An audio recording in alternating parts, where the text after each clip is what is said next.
The NXL World Cup season-ending paintball championship will be taking place November 12th through 16th. We are going to talk about that this weekend and how the teams are, the brackets, and where we think everyone will shake out. Hello, everyone, and welcome to Old Guy Paintball. My name is Craig, and I am the host.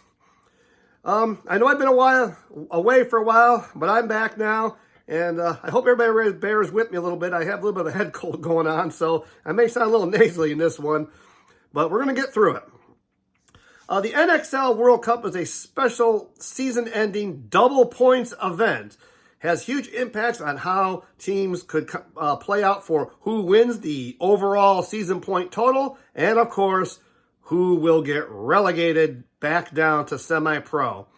I'm not going to cover the semi-pro bracket as literally, like probably the same with the pro bracket. This is going to come down to Sunday, maybe the last few matches on who gets up or down and various configurations of how things go. But this year, the NXL World Cup has the NXL European champions and a few other, the second and third place finishers, I believe. And they also have the Latin American champion in the bracket this year, which now makes it a true World Cup kind of world championship. So let's get started on it. Those who are already in, that means they automatically make the Sunday crowd is Red Legion, Paintball Fit, Edmonton Impact, and Breakout SPA from Europe. I tried to watch some of the NXL Europe, but I really don't know too much about a lot of the teams, nor the Latin American champion. So I'm going to have to make some speculation on how they think they will do. In the past, the European teams haven't fared well. Tauntauns did pretty good last year and actually made it back into full-time NXL.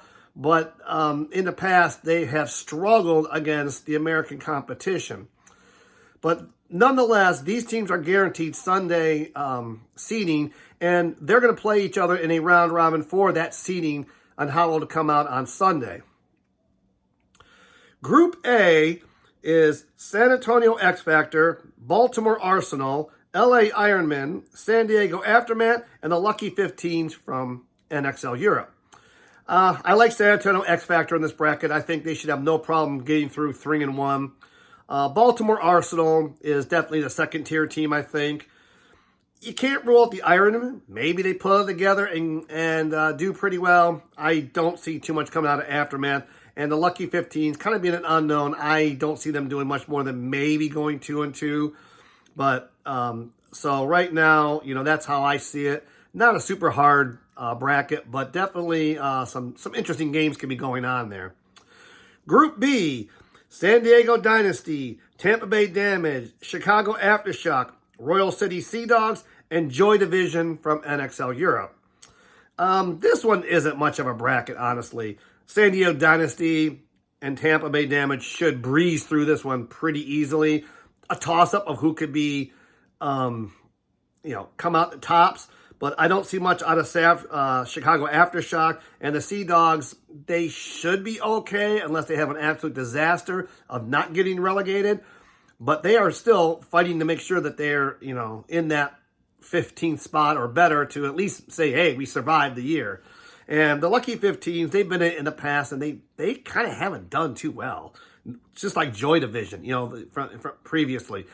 Joy Division is an older team. They used to be really tough. But, I don't know how I see these two teams coming out of the bracket more than 2-2. Group C is Tauntauns, New Orleans Hurricanes, AC Diesel, New Jersey Leverage, and Papaletto, which is the Latin American champion. This looks like another not very difficult bracket. Tauntaun should breeze through this with 3-1, 4-0. They're playing pretty darn well, and I think they can get through this bracket pretty easily. After them, I think the Hurricanes have a shot at getting out of this bracket because they can go easily 3-1. AC Diesel's had a lot of internal issues going on with personnel, so I don't see, unless something happens, they've straightened out, I don't see them getting together. And New Jersey Leverage is honestly fighting for their survival and not getting relegated back right now. And Papaletto, I don't know too much about this Latin American team. But if I'm basing on what I've seen from other outside the United States teams, I figure they're going to struggle. I would not be shocked they only go 1-3. They may go all 0-4. They could surprise us, but not a lot of knowing about that team, so they're going to be interesting to say the least. Group D, Houston Heat, Seattle Uprising, LA Infamous, New York Extreme, and NRG Elite. This is an interesting bracket right now. Houston Heat and Seattle Uprising, as far as I'm concerned, should get out of this pretty easily. Houston Heat should go 3-1 or 4-0. Uprising should go at minimum 2-2. I don't think Infamous is going to turn it around. It'd be nice if they did to kind of end their season strong and going into 2026. And New York Extreme and NRG Elite, well, you know what? They're in the battle for relegation, so they've got something to fight for. Every point's going to matter to them. And, you know, it's going to come down to Saturday on how these teams do, whether or not, you know, between Leverage, Extreme, and Elite, you know, if you go 0 you're probably in deep trouble at this point. They're only a few points separate them. In fact, I talked about that in one of my previous videos when I did the midseason report and after the last tournament. It is pretty tight. There's only maybe 5 points separating these teams. So this could get really, really interesting as how tough these teams get. And having to play, you know, down there to basically save their season for 2026 in the pro ranks. Overall, I think this is going to be interesting. It's a double points event, so it's going to be really hard to say who could come out. You know, in the top bracket, with those already in, the strategy is going to be is, do you play tougher to get a higher seed, or do you kind of save yourself for Sunday? That is going to be an interesting strategy because you're already guaranteed a spot 1-4. How much difference does that make? But being fresher on Sunday could have a huge impact on how far you go. Right now, I hate to say it, I think it's going to be Red Legion takes this tournament. They have been firing on all cylinders recently.